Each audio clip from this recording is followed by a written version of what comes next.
Bienvenue sur Top Invest, la chaîne des tops d'investissement. Ici, on parle essentiellement d'entreprises de qualité. Avons-nous une opportunité d'investissement sur Snowflake? C'est la question à laquelle on va essayer de répondre en se basant sur les états financiers de la compagnie. Je rappelle que ceci représente uniquement mon point de vue et non un conseil d'investissement. Et comme d'habitude, je me réserve le droit de me tromper.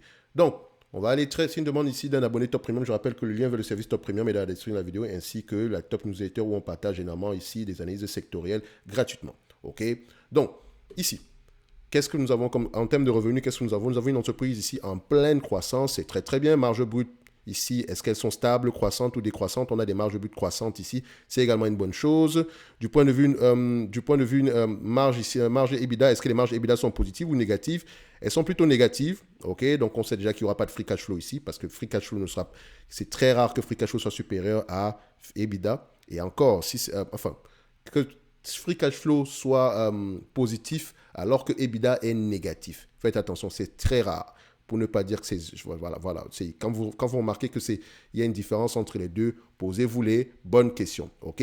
Donc, ici, free cash flow et EBITDA, qu'est-ce qu'on compare? On se rend compte ici que on a des free cash flow positifs, on a des EBITDA négatifs, tout simplement parce que l'entreprise ici paye les employés avec des actions. Et vous allez remarquer que le nombre d'actions a tendance à augmenter, même si c'est léger, ça a tendance à augmenter. Alors, on sait qu'on n'a pas de free cash flow ici. Donc, la dépense en capital ici, et ne vous trompez pas, il n'y a pas de free cash flow. OK? La dépense en capital ici est à peu près est financée ici par quoi? Sans doute le cash qu'on a en banque. Est-ce qu'on a du cash en banque ici? On a 4 milliards 560. OK. Est-ce que la dépense en capital ici, combien d'années on peut, en général ici, combien d'années, enfin pas combien d'années, je dirais, quelle est la marge, le pourcentage ici par rapport au revenu en termes de dépenses en capital? On dépense à peu près 1% du revenu. OK? Donc, ça veut dire que si on a un revenu de 10 milliards, par exemple, 1% de 10 milliards ici, c'est à peu près 100 millions. OK? Donc, par rapport au cash net qu'on a ici, vous rendez compte qu'on a assez d'argent ici pour financer la dépense en capital ici. D'accord? Donc, on sait que l'entreprise n'a pas besoin de lever du cash ici en urgence. Donc, c'est correct. So, maintenant, au niveau de... Enfin, il faut voir ici que sa dépense en capital est bien moins élevée que ça. On a à peu près une trentaine de millions ici. So, maintenant, au niveau de l'évaluation, qu'est-ce qui va se passer? Ce type de compagnie, soit vous l'évaluez en prenant en considération le price to sale, mais pour ça, il vous faut les data pour les entreprises qui font la même chose, avec à peu près le même niveau de marge. Faites très attention. Parce que si vous prenez le price to sale du marché, par exemple, ou bien le price to sale ici, du segment ici de la vente au détail, le price to sale peut-être aux alentours de 1 par là. Donc, vous n'allez pas l'appliquer sur une compagnie de software qui a des marges à peu près de 20-30%. Vous pouvez également prendre un raccourci en faisant un tout petit peu de guesstimation, en prenant en considération l'objectif du management. Je vais extrapoler un tout petit peu. Ça, c'est un document que vous pouvez retrouver sur le site de la compagnie, Investor Day 2023. Donc, je cherche vraiment ici le terme margin parce que je sais que ce type de compagnie, il aura tendance à vous donner ce genre d'informations. Donc, on s'attend à 10 milliards ici de revenus d'ici 2029. C'est l'objectif. 10 milliards de revenus sur 30% ici de free cash flow. OK, ajusté. Encore une fois, il faut aller vérifier qu'est-ce qu'on a mis à l'intérieur. Mais bon, soyons optimistes. Donc, on s'attendrait à ce que ce business génère près de 3 milliards d'ici 2029. OK, à 25 fois les bénéfices, exagérons encore parce que vous savez, je ne paye pas plus de 25 fois les bénéfices, même si on a une croissance exagérée, faites attention. Il se passe que la croissance pourrait ralentir de toutes les façons, donc je n'ai pas envie de surpayer pour la croissance. Et encore, ça, c'est avant de lire les rapports financiers. Parce que si la compagnie m'intéresse déjà du point de vue chiffre ici, je vais quand même aller lire les rapports financiers. D'accord? J'aime bien ce que je vois sur cette compagnie, on peut déjà le dire ici. D'accord? Ça ne me dérange pas. J'aime bien les compagnies de software, mais j'ai souvent du mal à tout comprendre. Donc, parfois, il faut que je pose plus de questions, que je vois à quoi ça sert. Et voilà, qu'on regarde également au niveau de la compétition, si on n'a pas un Microsoft qui peut se mettre à faire la même chose que nous en très peu de temps. D'accord? Donc, faites attention. Donc, ici, 30%, 25 fois les bénéfices, ça donne à peu près 75 milliards. Aujourd'hui, on me demande de payer combien sur ce business-ci en date d'aujourd'hui? On me demande de payer à peu près 48 milliards, ou disons, arrondissons à 49 milliards en date d'aujourd'hui. Donc, si je prends ceci, 75 milliards divisé par à peu près divisé par 49 milliards, d'accord? Ça me donne ici, d'ici 2029, je pourrais attendre à peu près une croissance, si ça se réalise bien sûr, 1,50 de 50%. C'est quand même très peu ici pour une entreprise qui pourrait avoir des revenus qui ralentissent. Il pourrait avoir un problème au niveau des marges. Je ne sais pas ce qui pourrait arriver dans le futur. Donc, je veux une assez grosse marge de sécurité. D'accord? Donc, pour moi, je dirais que ce n'est pas assez en termes de marge de sécurité. 50%, c'est rien du tout. OK? Enfin, ce n'est pas 50% de marge de sécurité. Attention. Attention. Donc, marge ici de sécurité, je pense qu'on est aux alentours ici de, on a à peu près 34-35% par là. Ce n'est rien du tout. OK? Ce n'est rien du tout. Ce qui veut dire que ce business-ci, au prix actuel, en extrapolant, on sait déjà qu'on ne va pas payer plus de 75 milliards. Donc, aujourd'hui, on pourrait se dire, oh, on est légèrement sous-évalué. Si je l'achète en date d'aujourd'hui, il faut qu'au-delà de 2029, qu'on continue à avoir une certaine croissance. Et franchement, c'est assez prétentieux. Moi, j'aime bien prendre une croissance ici assez proche, peut-être d'ici l'année prochaine ou bien 2 ans à partir d'aujourd'hui. Donc, si on le fait, en guesstimant un tout petit peu, en date d'aujourd'hui, nous avons à peu près 2 milliards 440. D'accord?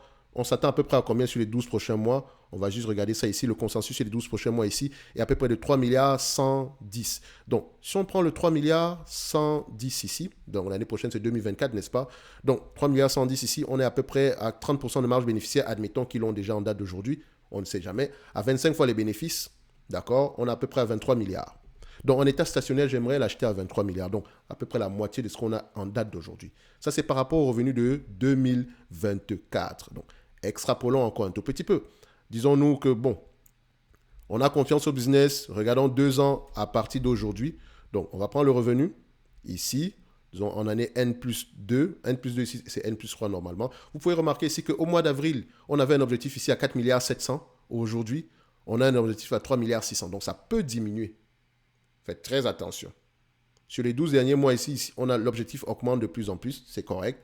Mais faites attention, l'objectif à long terme peut avoir tendance à diminuer. Donc, il ne faut pas le prendre en date d'aujourd'hui et penser que ça va arriver. Non, c'est la raison pour laquelle il est important de connaître à peu près dans quel type de secteur d'activité l'entreprise exerce, etc. etc. Je ne veux pas revenir sur les mêmes choses. En tout cas, vous savez que vous devez lire vos rapports financiers.